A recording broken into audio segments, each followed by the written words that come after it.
in many states, the fiscal note process is actually controlled by the legislature rather than by the executive branch of many states. Wisconsin has this model. Mississippi, Texas, Maryland, Ohio are 4 other states I can think of that have done so.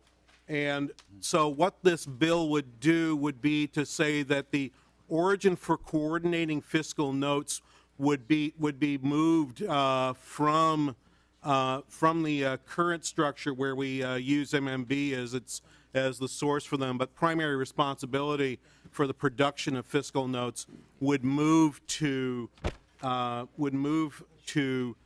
LCPFP. Obviously, we have time to get this done. This would be in effect to start the next budget biennium next time around. So the process within the upcoming biennium would simply be to bring this particular office up to speed and get it prepared.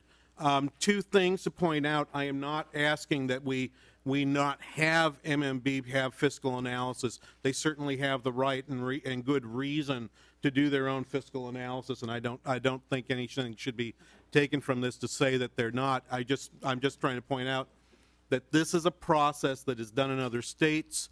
Talking to some of my colleagues in the international economic consulting community and directed by a couple of reports from the World Bank that in fact in doing institution building in developing countries, when they establish an independent fiscal office, it's established within the legislature and not within the executive branch.